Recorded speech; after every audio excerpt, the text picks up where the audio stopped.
Hi everyone, I'm Airier, and today we're going to be looking at Chainsaw Man's Author is Insane by Gigguk. Now, this was heavily recommended by quite a few people on and off YouTube whenever the last video about Chainsaw Man itself came out, and yeah, we're going to check it out because I like negative space, and people said this is going to be an entire look at a mangaka who excels at negative space and also gore. I'm not really a big fan of the gore thing, but the rest of it, I want to see what happens. So if you haven't already, there's a link below to the original video. Hit it up. Otherwise, let's get started. Chainsaw Man is a story about a man who's a chainsaw. I mean, he's not wrong. Did I get that right? Chainsaw Man is possibly the hottest anticipated IP in anime right now. Recently, this looks like it's pretty good so far. Jump can miss when it comes to their titles being guaranteed mega hits. Jujutsu Kaisen. Yeah, I mean, this one's good, but I'll be honest, I never actually finished it. Spy X Family, also very good. Still need to finish that one, although I actually want to. The new kid on the block that everyone seems to talk about. Demon Slayer. Only broke every sales record imaginable and completely revolutionized. Wait, how many did it get? This is 2020. Box office history, Demon Slayer. I thought there might be numbers down here for like just how much, because over 5 million. Oh. 19 volumes of the series, each sold over 5 million. And completely revolutionized anime movie tie-ins forever. Spy X Family. I think more people in the anime community watched this than took showers, and yet even with that, it feels I am so glad this does not apply to me, and I do not resemble this comment at all. Like there's just as much hype for Chainsaw Man, even though it hasn't even started airing yet. 180,000 people honestly, the hype in the was overbuilt, but it seems like it's really good so far. Upwards of 17 million views on YouTube, which is pretty much unheard of for a new upcoming IP. I mean, these are the kinds of numbers Attack on Titan final season is getting, and that's Attack. Which final season? They're on part 3 of season 4. My entire Discord right now is filled with Attack on Titan memes. Also, so is it actually going to end? And honestly, I don't know. On Titan final season, and judging from these trailers alone, this might be one of the most beautiful things it is really damn I mean, beautiful, man. Just look at this. And gory. It's beautiful. I know. When I like things that are gory, drops, but I also it's pretty hate much things that are set gory. to take over the anime community and further cement Shonen Jump as the powerhouse of anime and manga. But I'm not here to talk about Chainsaw Man. Oh, yeah, BC did that later. Wait, hold on a second, hold on! I want to wait till the anime starts airing before I tackle this behemoth of a story, because I've said this a few times before, but I haven't actually read the Chainsaw Man manga yet. Oh yeah, because he has. I mean, just look at this. Wouldn't you want to experience this story for the first time via anime if it ends up looking this good? What I have done, though, is read pretty much everything else the author has. Look Back, Fire Punch, and Sayonara Airier? Okay, 1. Looks like Slice of Life. 2, My Hero Academia got a facelift. And 3, it really does look like Kobeni. I don't even know the character that well because I still need to watch the anime, but I heard it's amazing, specifically from Gigguk. So I kind of want to see it. Done. Tatsuki Fujimoto is one of the hottest names in manga right now, and while Chainsaw Man is busy taking over the world, I wanted to take a chance to talk about some of his other works, because after perusing, I fully believe that he might be one of my new favorite manga artists of all time. Reading this guy's work and seeing his current path in manga, I honestly... This is dense. The fish and the stream of fish, but it almost looks like leaves, but it looks like it's all just fish together, all standing around her. And I have no idea what's going on here, but this is both beautiful and ominous at the same time. Everyone's just staring at her with her hands straight down. This one's being held back. There's some kind of curly fish or a face over her. I don't even know. And then she's just playing the piano while everything's going all cray-cray around her. What the hell?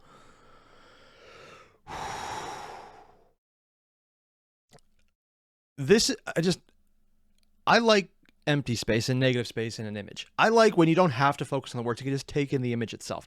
I don't mind if it's a simplistic image when you get to do that.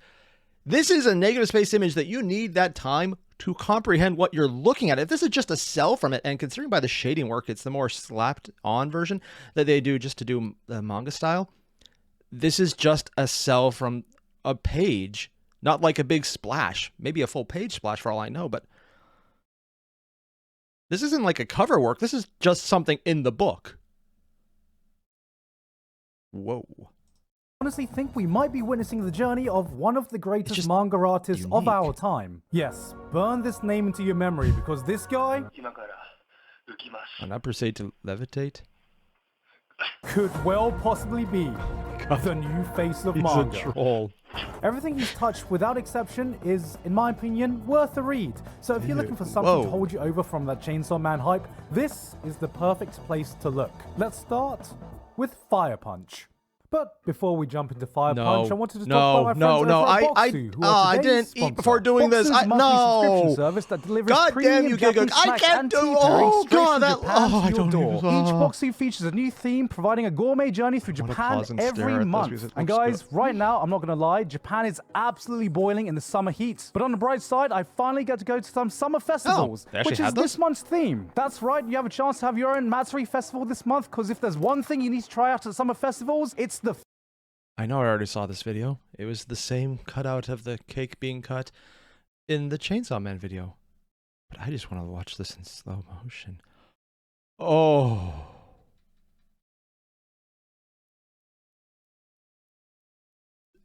I'm gonna go watch it backwards. God damn you, Gigguk. God damn you. I didn't need this. Oh. Ah. Wow, watching cake being cut backwards is really weird. Sorry, I am... This is why I usually should eat before I record, because every now and again they do this, and it's... This is now making this a much more difficult video. It's the food and snacks, and Boxu has got you covered. They're here to curate that experience just for you. You can find out more about Matsuri snacks in a helpful little booklet that comes with each Boxu, along with the best tea pairings to have with it. Now, one thing you've got to have at every Matsuri is, of course, takoyaki, and Boxu have given us some takoyaki snacks right here. Let's give this a taste, shall we? What? Oh, that smells like takoyaki. God damn. That doesn't sound like a good review. Oh, this actually tastes so much like takoyaki. What the hell? Oh, we also got ourselves a those just chocolate chips? sand cookie. Let's have a taste of this one as well. Look at this. I know I'm going to like this already. Oh, that's a really refreshing snack. You really put the hearts on your eyes? Of course you did. Is that just a... It's like an ice cream sandwich, but it said the ice cream is just fluff? So it's basically a long Oreo. Yeah, sure, that works. Really good. So, if you want to start your summer festival episode today, click the link in the description and use code Gigguk15 for $15 off your first purchase. Thank you to Boxu for sponsoring me today. Back to Fire Punch. Fire Punch is a story about a man who punches things with fire. Damn, It's the Shoto got a end of the little world. beefy. The Earth has frozen over into an ice age, plunging everyone into a never-ending winter that has pushed life to the edge. Plants won't grow, animals are dead, and humanity is on the brink of extinction. Thankfully, there have been some humans that have been blessed with superpowers and can perform feats of miracle, like our main character Agni, who's been blessed with the ability to regenerate. Under any other circumstance, this would be his opportunity to be a superhero, but in this barren wasteland, there's only one way his power can be useful. As an infinite food source. Arm after arm, he painted...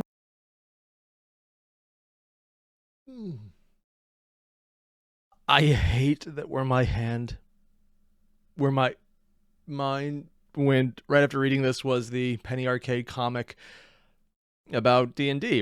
And it just ends with, "Hand is back on the menu, boys." And I just hate everything about this because that's where my mind went. And I'm just sitting here going, why? Oh, fucking hey, man.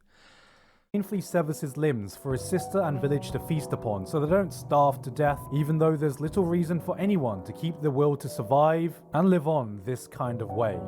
This is how Fire Punch opens up its world and introduces you to the story that you're about to experience. Yay, Because cannibalism! one day, after encountering another group of people who find out this village has resorted to cannibalism to survive, another blessed human takes it upon himself to cleanse the entire village with his own powers by burning everyone alive with a flame that cannot be extinguished until the subject is dead. I mean, on the one hand, that's evil, and they're just doing this to survive. On the other hand, I'm kind of with the guy who's like, maybe we shouldn't have people who are okay with cannibalism. It's like, yay, human, my favorite. No, at some point, death is probably a better option. Also, I get where the Fire Punch thing comes in. The guy just stays on fire forever. Unfortunately for he Agni, can't this die. means he's been set ablaze with a flame that will never stop burning him, as he regenerates faster than his body can turn to ash. For 1 whole year, he could do nothing but writhe around in pain, constantly burning to death but unable to ever die. 3 years pass until he can slightly move around by chewing his tongue off to distract him from the pain. 5 years before he learns to breathe with the pain of the flame searing his lungs upon every breath. And only after 8 years of constantly burning is he fully able to adapt to the pain. And the first thing he does is he makes a fist, engulfed in flames, and goes, "I'ma punch that motherfucker who did this to me." Yeah. How's that for an origin story? Yeah. I don't think I'm gonna be able to read this one. This one would literally have me just throwing up. I'm actually pressed right now, which is really horrible because that segment about boxing was like, oh, look at all this great food and you're getting hungry. Nope. Time to feel nausea now. It's just the back-to-back of going from really amazing treats that I'm kind of tempted to wanting to lose lunch I haven't even eaten, but I wanted to 5 seconds ago. The tonal dissonance here is literally painful. Oh, look at this man with a little spider bite. Was the little spider bite painful? Did it give you a boo-boo? Oh, that looks like a painful boo-boo. Oh, is the widow baby sad because his parents got shot and now he listens to My Chemical Romance? Widow baby, He does don't look be like someone sad. with that It's gonna haircut. be okay. Fuck Very that. 90s. How about having your friends and family burned alive in front of you only to have your entire existence And your friends be in were constant eating you searing prior to pain that. of being scorched to death every moment of your life? Fire Punch takes the superpowered, superhuman stories you know and completely flips it on its head. It reshapes and reframes what you Also, think part of his having hair isn't on superpowers fire. would be like by dropping you into one of the most brutal and unforgiving worlds I've seen in manga. You got electric powers? Fantastic! Give me a hammer so I can go around saving the world like Thor, right? Nah, actually, you know what? You can be really useful as a personal battery that people can use to power their homes. Firepower? Brilliant! We're going through an ice age right now, so heat's the one thing humans need. So let's just strap you down so you can become our personal industrial power plant. If you have powers, you're not just a human being, but a natural resource people need to expend in order to survive. And by God, are people going to survive by any means necessary. This is a world without hope, and Fire... Why? Why did you do suspenseful Goku? Why is this a thing? I don't even... Oh, by any means necessary.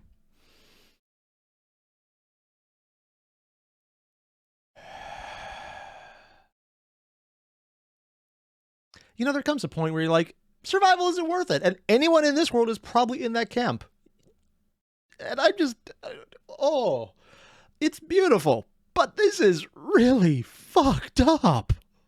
World without hope, and Fire Punch uses this as a vehicle to dive right into the deep end to showcase some of the worst sides of humanity and the things people will turn to in times of desperation. We've cannibalism. seen stories like this before, but Fujimoto manages to present them in a way that feels fresh and new. It's a dark, deep, introspective story that somehow finds time to make some kick-ass action along the way as well. And even then, he finds his own way to do things. Like, I don't know why in basically every story I've seen with superpowers, there seems to be this unspoken agreement that no more than 2 people will have exactly the same power. And if 2 people in the world do meet with the same power, it's just like, oh, hey, you know, I'm like the token fire guy in the story, so I guess we've got to battle to the death and stuff, okay? Fire Punch says, fuck that, let's have a full-on slaughter fest with a room full of Wolverines who can regenerate and see who comes out on top. People here know what kind of powers exist and have adapted fighting styles that play to their strengths and weaknesses of the powers they go up against. To a regenerative, body parts can be a resource, a weapon to be used to give you an advantage. Agni gets impaled, fucking chops his own head off midair so he can regenerate faster and get back in the fight, chucks his arm at someone and sets them on fire. Somehow in this world gone mad, Fire Punch still feels like it's steeped in realism.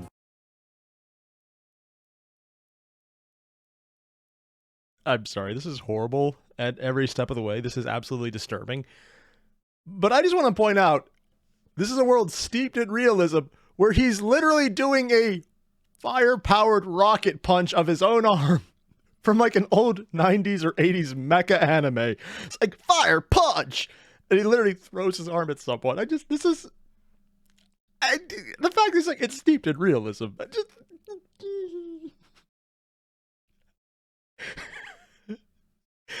Oh, this is ridiculous. The only thing realistic is that it's dark. I completely disagree with the realism part. The realism part isn't the powers. It's not the powers being dark and gritty or people reacting to it. The realism is people would do things to survive that are absolutely abhorrent if you have any other option. That is realistic. Everything else is just fantasy as hell, man. In the sense that people could actually organize to survive. Being able to try and everyone trying against each other usually means people just F around pretty easily. So, yeah, that. Just throwing my arm, I cast fist. Specifically at you by ripping it off. This is how people would fight, act, and live if shit like this actually happened in the real world. This is a story of nihilism. In a desolate world with little reason to wake up and continue living, where can you even begin to find meaning in life? Was there even one to begin with? Is it possible to find hope in a place of hopelessness? It's also a story of a guy who's been set on fire and punches people. It gives you such a unique feeling reading it because there is one big distinguishing trait I found with Tatsuki Fujimoto's work.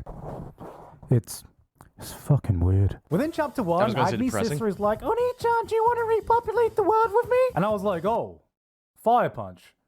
I didn't realize this was the kind of fire we were going to be starting with here. But, you know, luckily before she could light the flames off the incest dumpster fire, she just became one. Ayo! Yeah, also, Gigguk, I've seen your taste when you talk about on Trash Taste. The incest dumpster fire, that's not something you're against. You're a Kiss Sis fan. That's all that needs to be said. One of the characters has an entire arc where they want to make a movie and cast Agni as the main character, which is like, okay. Another person meets a village doctor and he seems like a swell guy. He wants to save all the children and the dogs. Must be a good guy if he cares for dogs. And then out of nowhere, he's just like, so, wanna fuck my dogs? And that's like some of the more normal plot developments that happen. The second half of Fire Punch is a psycho.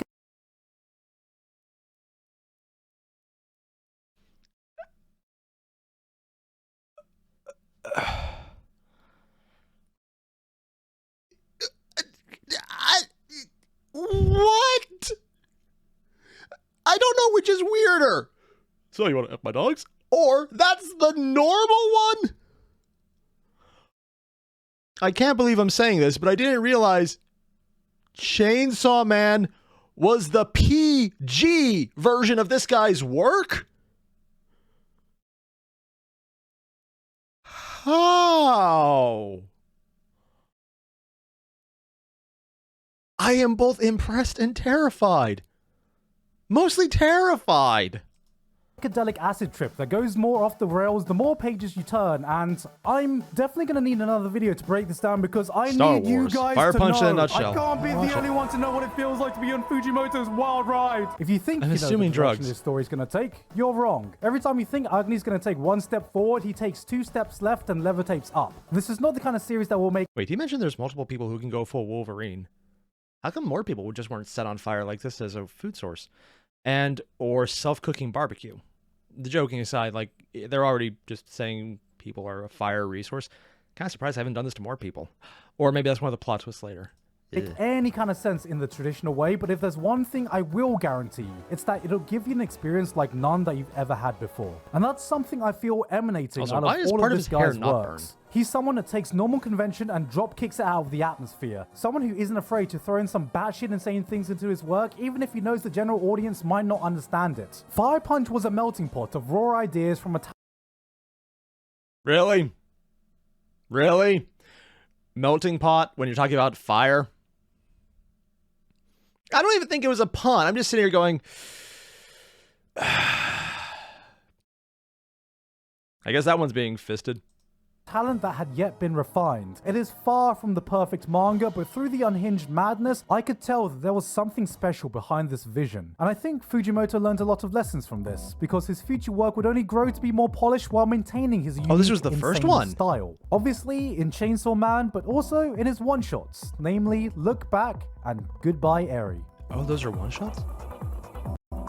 Most manga one-shots you see are around 50-ish or so pages, acting like an extended manga chapter, and yet this guy somehow had the gall to do 2 very notable one-shots, one being 143 pages, and the other being 200 pages. That is... I know he's about to say it's the same thing I am, but that's just a full book at that point, not a one-shot.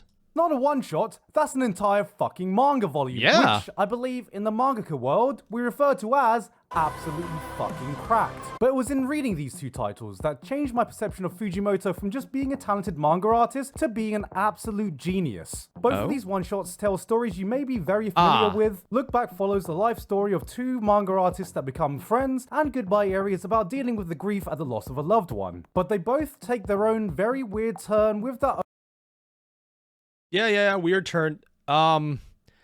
His style is very much, it's not photorealistic, but it has a lot more proportions to faces that a lot of manga just ignore, and cartoons definitely do. But this is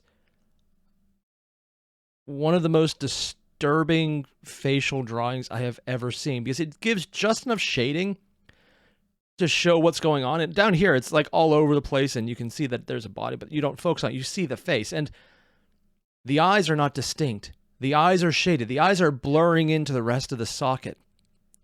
This one, less so than this one, because this one's fully in shadow, but it gives such a disturbing, empty impression. And the face is blank, but slightly open. This is one of the most effed up images I've seen. And we just looked at a guy who was literally on fire and couldn't die.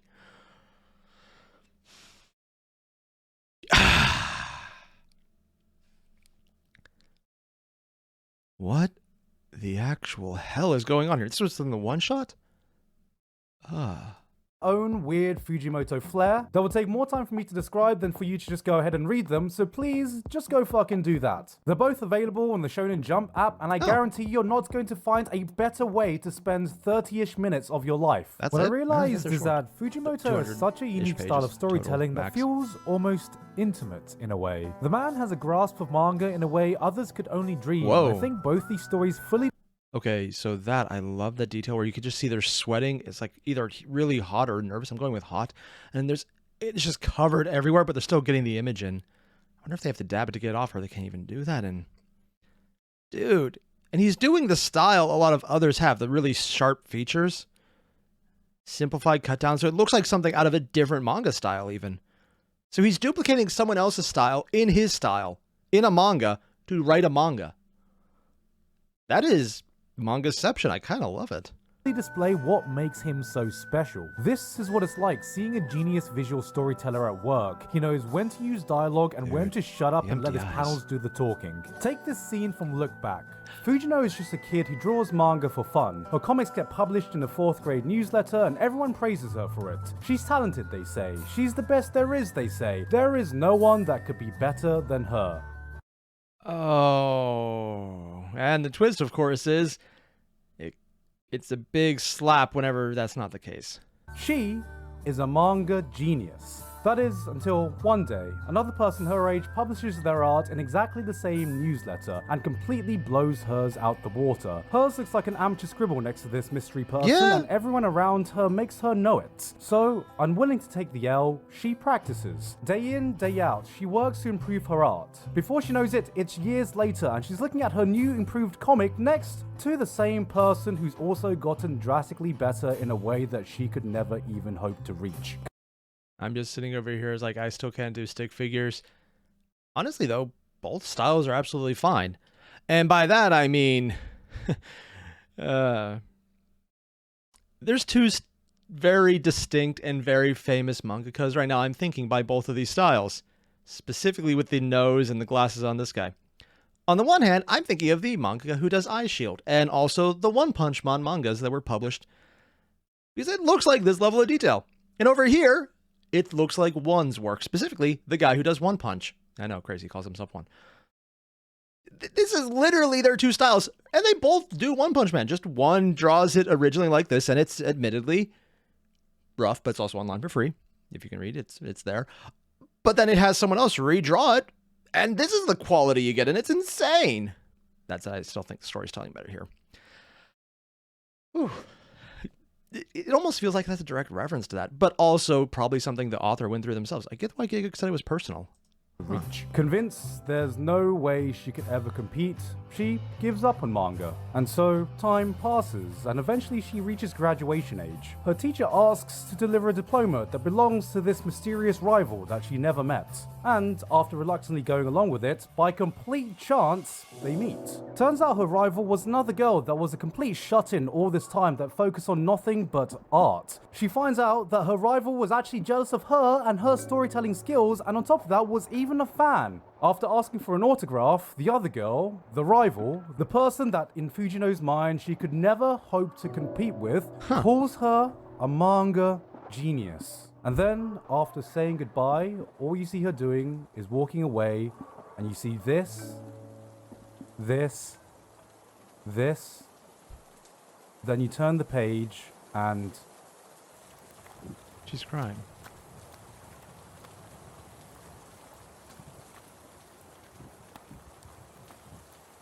It's rare to see such a mastery when it comes to visual storytelling. You can feel a wave of emotions shifting and turning in a way that's normally impossible to convey on a still page. Joy, excitement, validation, vindication. This didn't feel like I was reading a manga. It felt like I was watching a movie, not... Okay, that is just an amazing image. I know Gigguk said exactly what I'm thinking, but it's more than even that. This is something you almost don't see, not even just the wave of emotions, but in a single frame, you get that the person's absolutely ecstatic, but also terrified and sad, and they don't know what's going on. Because think about what's going on here. This person was just praised by the person who ran them out of their own, well, thing. They love them for what they destroyed in this person. And it's the greatest feeling to be praised for something you do, but to be praised by the person who destroyed your ability to want to do it. And it's that mental disconnect.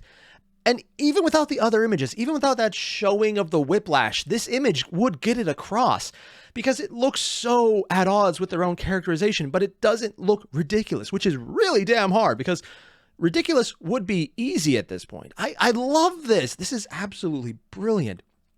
As much as I, in no way, shape, or form, am ever going to be able to read Fire Punch, I'm probably going to have to read this one because it just looks like a really damn good story that I would enjoy because it shows the ups and the downs and knowing you're not as great, but also it literally seems like the guy was like, hey, what if I made a manga about the guy from Eye Shield and one from One Piece, but I made them high school girls?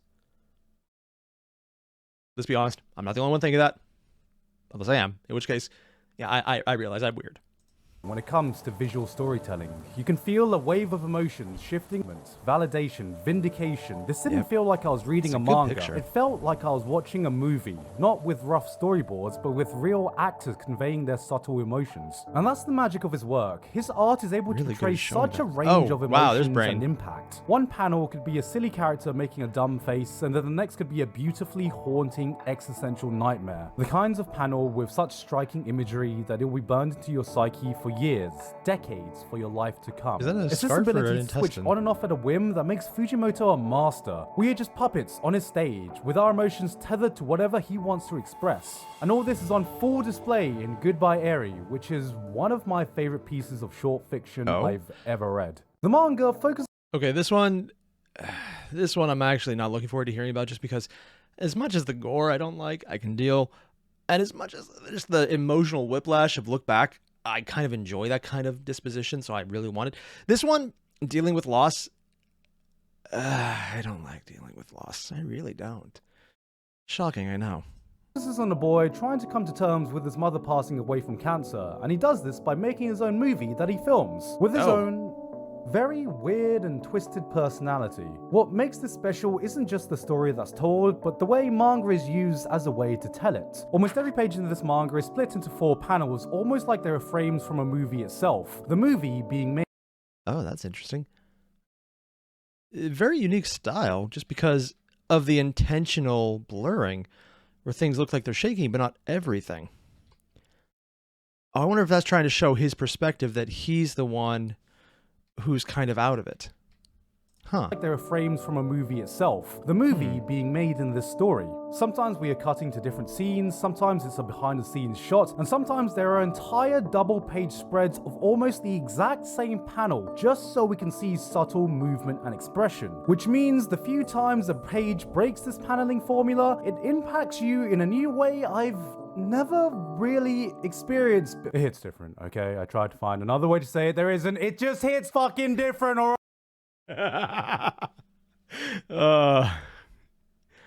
Wow. Couldn't come up with a way to say it hits different. And yeah, hey, it becomes a trope to say it because it does actually work. Most things that are cliche become that way because it makes sense to say something that easy that fits. Also, this part right here. Every little frame. I mentioned before in the beginning that I love negative space. And as much as I thought I would hate this immediately because I don't like stories about loss, they hit harder than I prefer. I love this little subtle detail. Look at that. Between the changes, it's not even just a little bit here. The subtle movements are just talking, closing, looking at you, looking away, and then just having them come down here, start talking while not looking at you. It's so minute that it's absolutely useless unless you really stop and think.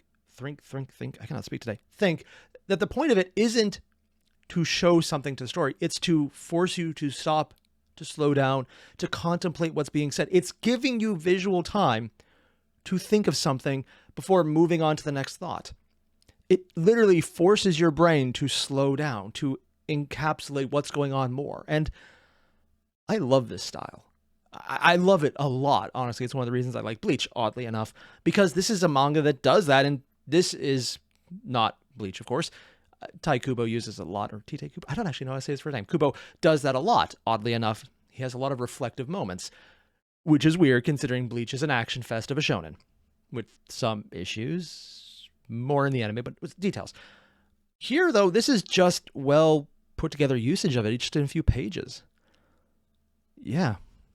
Damn. Subtle movement and expression, which means the few times I've ever really experienced. It hits crazy different, images. Okay, Man. I tried to find another way to say it. There isn't. It just hits fucking different. Alright. The narrative takes you on a journey of what you perceive as real, reframing your perception as you continue reading. Right up until the end, it weaves in and out of some perfect blue-esque reality, and we're here to figure out whether we're watching a play or whether we're watching real life unfold. The fourth wall isn't broken. The fourth wall is removed entirely, and we as an audience are wondering if it ever existed in the first place. This isn't a manga. This is an indie film that's been playing inside of Fujimoto's mind, and we've been lucky enough to get front row seats at its screening. Somehow, he's made cinematic manga a thing. This one-shot packs more emotion in these 200 pages than most manga do in their entire run. There are twists, there are turns, there's that same Fujimoto weirdness that takes you to a place you never thought the story would go, but at the end of it all, there is a message, loud and clear, that culminates in a final panel that blew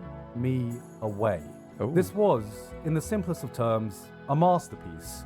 If it was a real screening, I would have stood up and given a standing ovation. And that's why I don't think I'm overstating it when I say Tatsuki Fujimoto could be one of the future GOATs of manga. It's rare that you see such a raw talent in any field, and we are just now witnessing the start of his journey. I'm very surprised Chainsaw Man blew up as much as it did. Telling me his work would be something that appeals to mainstream audiences would be about as surprising as telling me that David Lynch is directing the next MCU movie. But at the same time, just to clarify, David Lynch isn't doing the next MCU movie, is he? Although, who knows, maybe if they're willing to try anything, that might actually work out. Oh, yeah, I really paused on a fun moment from YouTube's perspective. Yeah, Spider-Man vs. Elephant Man.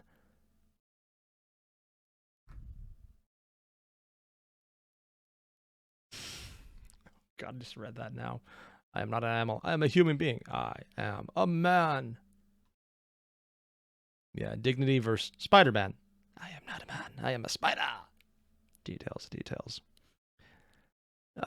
Honestly, I'm very surprised right now. Well, I knew I can get in Chainsaw Man based on the review Gigguk did. I wasn't expecting to like a lot of the other ones because I knew I like aspects of them, but I also know that the style of gore is not something I can deal with usually. And I probably couldn't watch or read or do anything associated with Fire Punch. That one is probably going to be beyond my capacity to Maintain a stable stomach. Yeah. But the other ones, when he's more reflective and more down to earth, I could probably get into these. It's too bad they're only one-shots. But on the other hand, it seems like he goes more for action and gore to move a plot forward. Well, not even to move a plot forward, to keep the audience engaged initially before they get drawn in by everything else. Which is probably why this is running longer. And these were just one-shots, because you just have what you want there and that's it. Huh. I knew I would be interested, but I didn't realize I'd like so many of these aspects. To mainstream audiences would be about as surprising as telling me that, because behind all this craziness, behind all the weirdness, behind all the batshit insane ideas, there is a raw desire for expression. You can feel Tatsuki Fujimoto's pure passion for storytelling bleeding out of every single panel he does. Some of it may be pretty out there, but through it, I sense a conviction like no other from someone who's so unwilling to compromise on his vision, even if it means having to stick the middle finger to popular convention. And all this sets the stage for the Chainsaw Man anime to drop, as the wider world can get a glimpse of the face of a new manga juggernaut. He's gonna pull up a dumb clip, of our time. He did! And that was honestly a really good recommendation for something I didn't realize I would like nearly as much, and I'm probably just gonna go check out, because that looked good. I love negative space usage, so seeing someone who excelled at it and used it a lot, that looks really tempting to me, so I want to go check that out. If you guys haven't already, there's a link below at the original video. Hit it up. And if there's anything else I should watch next, let me know. I'm watching this because people recommended it, so sure, why not? See you guys then. Adios.